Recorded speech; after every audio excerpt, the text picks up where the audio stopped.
Senior journalist forum بنایا تو اس میں میں سب سے جونیئر تھا، تو اس میں سارا کوآرڈینیشن کا کام میرے ذمہ تھا. تو ان کے انتقال سے 4-5 سال پہلے تک 3-4 سال کا جو ہم نے عرصہ گزارا، میرے ساتھ ان کا بہت وقت گزرا.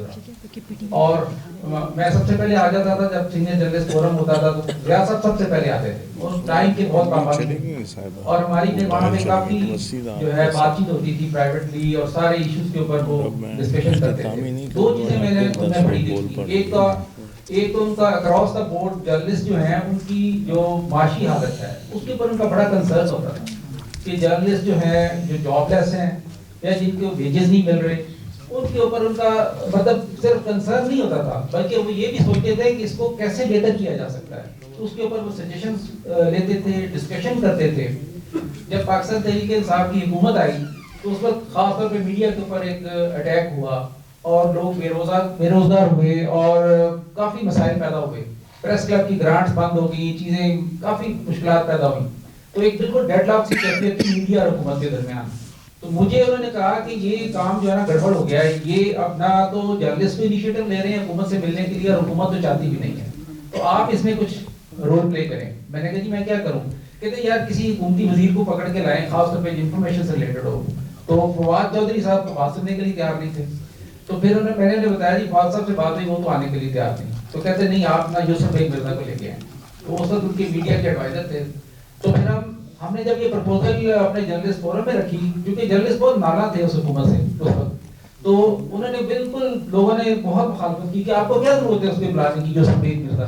لیکن انہوں نے انسسٹ کیا ان کا یہ طریقہ ہے ڈائلاگ کیا جائے، ان سے بات سنی جائے، اپنی بات ان کو بتائی جائے. آپ کا اظہار کریں.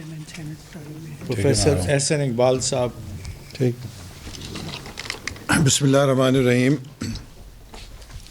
محترمہ بیگم ضیاء الدین صاحبہ، عدنان صاحب، سیکرٹری صاحب، چیف اکانومسٹ، اور معزز پریس کلب کے میرے عہدیداران اور صحافی حضرات، سب سے پہلے تو میں یہ کہوں گا کہ یہ ہم نے کوئی بالکل احسان نہیں کیا یا کوئی غیر معمولی کام نہیں کیا. This is the least we could do to recognise a legend like Ziauddin sahib. میں نے 1997 میں پہلی بار جب حکومت کے اندر اپنا رول ایزیوم کیا تو میرا آغاز بھی پلاننگ منسٹری سے ہوا، اور اس وقت سے لگاتار ضیاء الدین صاحب کے ساتھ ایک بہت ورکنگ ریلیشن شپ بھی رہا، پرسنل ریلیشن شپ بھی رہا. اور پاکستان کے اندر میں بلا شبہ کہہ سکتا ہوں کہ ہم انہیں بابا اکنامک جرنلزم کہہ سکتے ہیں کہ وہ اس فیلڈ کے ایک لیجنڈ تھے اور رہیں گے. اور وہ ایک ادارہ تھے، جیسا کہ آپ سب نے اس بات کو کہا کہ لیجنڈز تو بہت پیدا ہوتے ہیں، لیکن ایک اصل لیڈر یا لیجنڈ وہ ہوتا ہے کہ جو اپنی کاپیز آگے پیدا کرے، اور جو محض فالوورز پیدا کرے وہ شاید ٹرو میننگ میں لیڈر نہیں ہوتا. Leader is one who also produces more leaders, یا لائک پیپل لائک ہیم.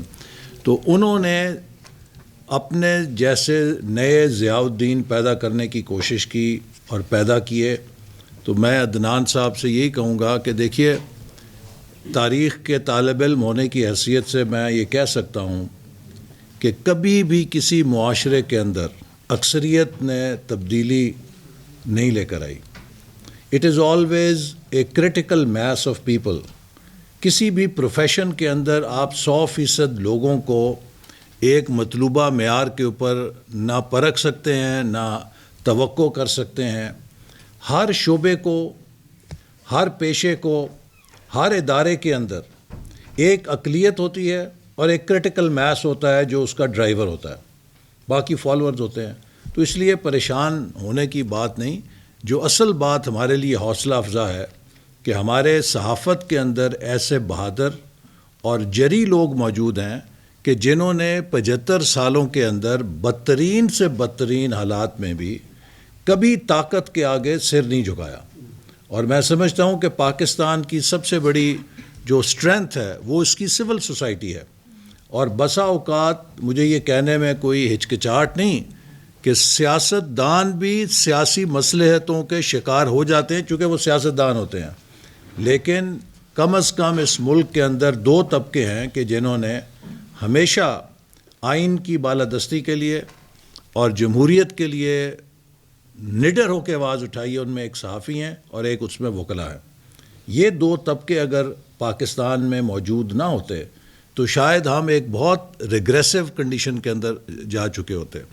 تو میں اب بات وہاں پہ لے کر آؤں گا کہ سب سے پہلے ضیاء الدین صاحب کی جو شخصیت ہے اس کے بارے میں مجھے کوئی مزید کہنے کی ضرورت نہیں، لیکن میرا خیال ہے کہ ہم سب اس بات کو مانتے ہیں کہ وہ ایک ادارہ تھے، نہایت ہی شفیق انسان تھے. گھر میں اگر یا اپنے صحافیوں کے ساتھ جو ان کے سبارڈینیٹس تھے ان کی کوچنگ کے لیے، یعنی کہ ایک انسان جو لیجنڈ ہے وہ کسی کو ڈانٹتا ہے تو وہ اصلاح کے لیے ڈانٹتا ہے جو بھی ہے، لیکن ان کا جو ایک مجموعی پوسچر تھا وہ بڑا حلیم و طبع اور شفیق انسان کا تھا.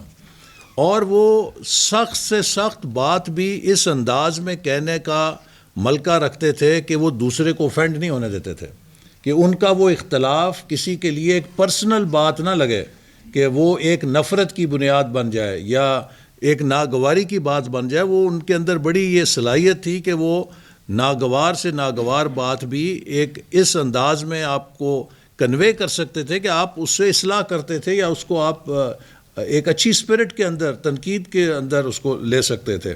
تو میں سمجھتا ہوں کہ آج اس بات کی ضرورت ہے کہ ہم ضیاء صاحب کی کاپیز کو اس لیے پھیلائیں کہ آج پاکستان ایک بڑے ہمیشہ سے ہم کہتے ہیں بحرانی دور، لیکن آج واقعی بہت ایک اکنامکلی ہم سیریس کنڈیشن سے اور ایک صورتحال سے گزر رہے ہیں، اور 75 سال ہو چکے ہیں. بنگلہ دیش اور انڈیا جو ہم سے پیچھے تھے وہ آگے نکل چکے ہیں، اور ہمیں بڑی انٹروسپیکشن کی ضرورت ہے کہ ان 75 سالوں میں ہم کیوں ترقی نہیں کر سکے. آج کی دنیا کس طرح تبدیل ہو گئی ہے. ہم ایک اکنامک سینچری کے اندر ہیں. آج کوئی نان الائنڈ موومنٹ یا کمیونسٹ کنٹریز یا کیپٹلسٹ کنٹریز کے گروپس نہیں ہیں. اس 21ویں صدی کی درجہ بندی G7 ہے، G20 ہے اور G77 ہے. اس میں وہ یہ دیکھتے ہیں کہ آپ کی فی کس آمدنی کتنی ہے، اور اس کے بعد کوئی نہیں دیکھتا کہ آپ کا نظریہ کیا ہے. کس ملک کے پاس کتنی ویلتھ کریشن کی صلاحیت ہے، اس کو ڈسٹریبیوٹ کرنے کی صلاحیت کیسی ہے، اور اس کی کمپیٹیٹیونیس کیسی ہے. یہ 3 چیزیں ہیں جن کے اوپر آج دنیا کی ہر قوم، چاہے وہ بادشاہت ہے، چاہے وہ ڈیموکریٹک ہے، چاہے وہ آٹوکریٹک ہے، ہر ملک ان 3 چیزوں کے اوپر ایک دوسرے سے بازی لینے کے لیے آگے جا رہا ہے. اور افسوس سے یہ کہنا پڑتا ہے کہ ہماری جو سلائیڈ ہے وہ بہت پیچھے ہے. اور آپ سب اکنامک جرنلسٹ ہیں، میں نے بھی جو یہاں پر شاید پاکستان کے سیاستدانوں میں مجھے یہ ضرور خصوصیت ایک ملی اللہ کی طرف سے کہ اس پلاننگ کے فنکشن کو شاید جتنی بار اور جتنا میں نے دیکھا ہے اور جتنی اس میں رنگ بھرنے کی میں نے کوشش کی ہے، شاید کم کسی کو موقع ملا ہو. کبھی ویژن 2010 سے اور کبھی ویژن 2025 سے کہ ہم بھی کسی پٹڑی پہ چڑھیں، لیکن ہر بار ہماری پولیٹیکل انسٹیبلٹی نے اور ڈسکنٹینیوٹی آف پالیسیز نے ان تمام منصوبوں کو کریش کیا اور پارا پارا کیا. آج پاکستان میں ہمیں جس چیز کو سمجھنے کی ضرورت ہے، اگر ہم تشخیص ٹھیک نہیں کریں گے تو علاج بھی تلاش نہیں کر سکیں گے. پاکستان اس لیے پیچھے نہیں رہ گیا کہ ہم بنگلہ دیش اور انڈیا سے زیادہ برے ملک ہیں، یا ہم بنگلہ دیش اور انڈیا کے مقابلے میں زیادہ چور ہیں، یا بنگلہ دیش اور انڈیا میں کوئی زیادہ انتظامی صلاحیت ہے. یہ سوشیو اکنامک ایک ہی انوائرمنٹ ہے.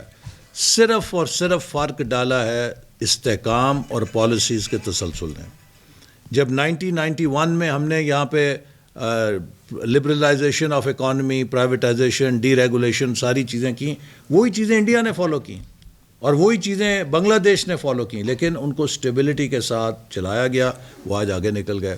تو لہٰذا ہمیں یہ سمجھنا ہے کہ ہمارے کیا مسائل ہیں، اور میں آپ سب کی وساطت سے میں سمجھتا ہوں کہ ایک ہی میسج ہے جو ہمیں قوم کو بتانا چاہیے کہ we have to become an exporting nation. دیکھیے جتنے ملک آگے بڑھے ہیں وہ ایکسپورٹ لیڈ گروتھ سے آگے بڑھے ہیں.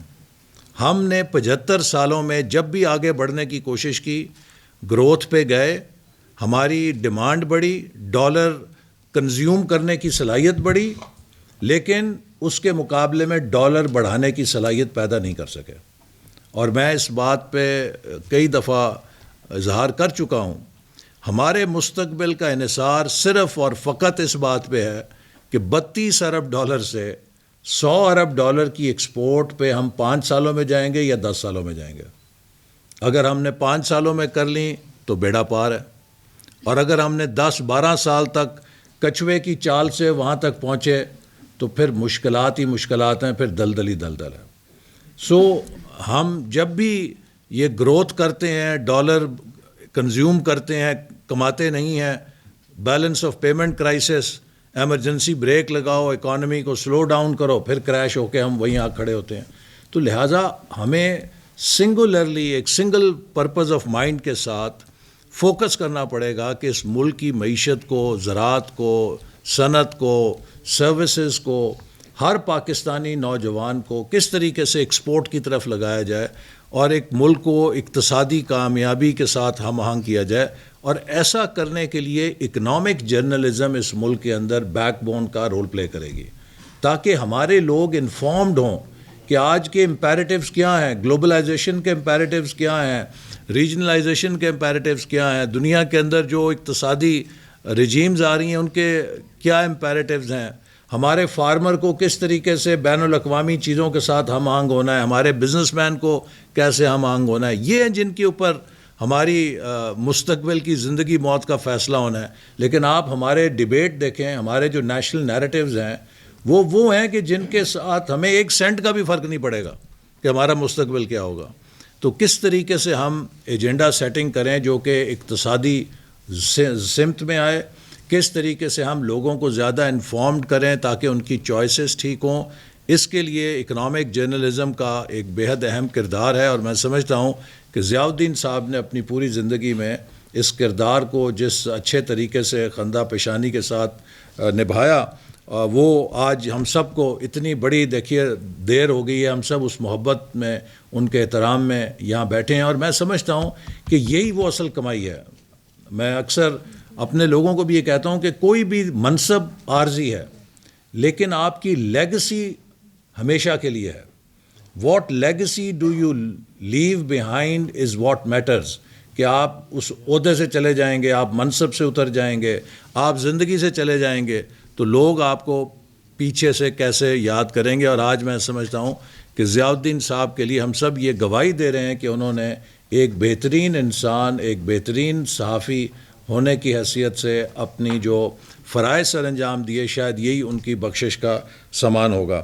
میں نے جب مجھے اس سال نیشنل کمیٹی فار ایوارڈز کی صدارت کا منصب وزیر اعظم کی طرف سے دیا گیا, تو میری حقیر سی جو اس میں کنٹریبیوشن تھی, تو جب میڈیا کے نام پیش ہوئے تو میں نے کہا سب سے پہلے ستارہ امتیاز کے لیے ضیاء الدین صاحب کا نام اس میں ہم شامل کریں گے. اور وہ ہم نے الحمدللہ ان کے, اگرچہ وہ اس کے محتاج تو نہیں ہیں, لیکن ایک ان کی جو ریکگنیشن ہے کہ ان کی جو صحافتی خدمات ہیں اس کے لیے 14 اگست کو انہیں یہ اعزاز جو ہے ضرور اس کا نوازا جائے گا, ان کی فیملی ریسیو کرے گی. 2 چیزیں میں کہنا چاہتا ہوں جو ہمارے اختیار میں ہیں. ایک یہ ہے کہ پائیڈ کے اندر Pakistan institute of development economics, چونکہ وہ ہماری وزارت کے متحد ہے, تو وہاں پر ہم ضیاء الدین صاحب کے نام سے ایک چیئر آن اکنامک جرنلزم یا ڈیولپمنٹ کمیونیکیشن سیٹ اپ کریں گے, تاکہ ان کے نام کے ساتھ اکنامک جرنلزم کا یہ جو سلسلہ ہے چلتا رہے. اسی طرح ہمارا یہ بھی فرض ہے کہ ہم زیادہ سے زیادہ ملک کے اندر صلاحیت پیدا کریں. تو اس میں بھی میں کہہ سکتا ہوں کہ ہم منسٹری کی طرف سے جو centre of excellence in journalism IBA Karachi میں بنا ہے, وہاں پر ایک اسکالرشپ بھی ان کے نام سے اکنامک جرنلزم کے حوالے سے منسٹری جو ہے وہ سپورٹ کرے گی, تاکہ ینگ ہمارے صحافی پروفیشنل بنیادوں پہ, جیسے کہ ان کے صاحبزادے نے بھی کہا کہ وہ بھرپور بہترین تعلیم حاصل کریں, اور انہی ویلیو سیٹ کے ساتھ جو ضیاء الدین صاحب کی تھیں وہ آ کر تو وہ اپنے شعبے کے اندر خدمات سر انجام دیں. ان الفاظ کے ساتھ میں آپ سب کا, خاص طور پہ ان کے اہل خانہ کا شکریہ ادا کرتا ہوں کہ آپ تشریف لائے, اور یہ ہمارا ایک حقیر سا کمپلیمنٹ تھا یا ان کے لیے ٹریبیوٹ تھا، چونکہ ان کے ساتھ ہم سب کو بہت دیرینہ، مجھے خاص طور پہ 97 سے اسی وزارت کے ذریعے انٹریکٹ کرنے کا موقع ملا، اینڈ آئی مسٹ سے کہ he was a thorough professional اور تھورو جینٹل مین اور تھورو پاکستانی. وہ ہمیشہ پاکستان کے مفاد میں بات کرتے تھے اور سوچتے تھے. میری دعا ہے کہ اللہ تعالیٰ ان کے جو فٹ سٹیپس ہیں ان کے اوپر ہمارے ینگ جرنلسٹ کو چلنے کی توفیق عطا فرمائے، اور ان جیسے ہم کئی درجنوں مزید ضیاء الدین پیدا کر سکیں. اور مجھے امید ہے کہ ضرور جو وہ بیج یہاں پہ بو کے گئے ہیں، ان جیسا جو نیک نیت انسان ہے، اس نے جس کو ہاتھ لگایا ہے، جس کو تربیت کی ہے، وہ کندن بنے گا، مجھے اس میں کوئی شبہ نہیں ہے. اور شہباز صاحب کہہ رہے تھے کہ ہم سو نہیں سکتے رات کو، تو میری صرف اس میں اتنی ترمیم ہے کہ صحافت کا یہ مقصد نہیں ہے کہ وہ صرف راتوں کو جگائے، وہ کبھی کبھی ایک اچھی نیند بھی دے دیا کرے. تو لہٰذا کوئی اگر کہیں اچھی خبر ہو تو وہ بھی اس کو اس لیے نہیں چھپانا چاہیے کہ it's a good news. So I think we should have complete balance کہ glass is half full, glass is half empty. دیکھیے اس وقت یہ بھی ضرورت ہے کہ ہم بہت زیادہ سیلف کرٹیکل بھی ہو گئے ہیں. I am yet to see a nation کہ جو اتنی سیلف کرٹیکل ہو جتنی پاکستانی ہے. اگر تو یہ سیلف کرٹیسزم برائے اصلاح ہوتی تو ہم دنیا کی بہترین قوم بن گئے ہوتے. لیکن یہ جو ہماری اوور سیلف کرٹیسزم ہے، اس نے ہماری سیلف اسٹیم کو تباہ کر دیا ہے. اور میں اکثر یہ کہتا ہوں کہ اس سے ہم بائی پولر ڈپریشن کے مریض بن گئے ہیں. کبھی تو ہم بالکل ہی بستر پہ لیٹ جاتے ہیں اور کبھی ہم مینیک ہو کے ایسی حرکتیں کرتے ہیں کہ جو نہیں کرنی چاہیے.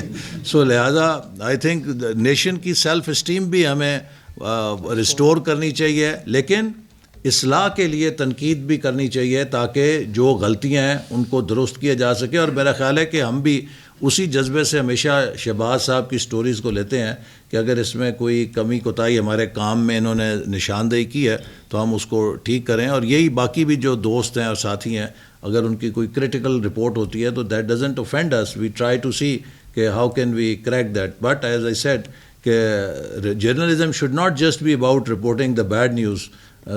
For a change some good news should also be part of the agenda, تاکہ ایک دونوں طرف کام رہے. بہت شکریہ جی. پاکستان زندہ باد. ہاں دعا کریں، دعا کرا لیں. ہاں دعا مغفرت کریں. بسم اللہ الرحمن الرحیم. الحمدللہ رب العالمین الرحمن الرحیم مالک یوم الدین. ایاک نعبد و ایاک نستعین. اہدنا الصراط المستقیم صراط الذین انعمت علیہم غیر المغضوب علیہم ولا الضالین.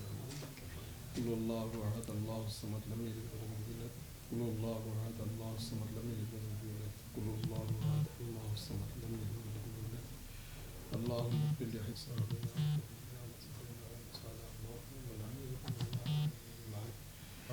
رب اغفر لی ولوالدی. اے اللہ میں ضیاء الدین مرحوم کو جوار رحمت میں جگہ عطا فرما، اور ہمیں ان کے اچھی عادتیں اپنانے کی توفیق عطا فرما کہ ہم سچ کو سچ کہیں، جھوٹ کو جھوٹ کہیں، اور ہمیں وہ ہمت اور وہ ولولہ، وہ جذبہ عطا فرما جس کی بنیاد پر ساری عمر ضیاء الدین صاحب نے ایک باہمت شخص کی حیثیت سے پاکستان کو بہتر بنانے کے لیے اپنی زندگی صرف کی. اللہ تعالی ہمیں بھی یہ توفیق عطا فرما. رب اغفر لی ولوالدی. اللہم اغفر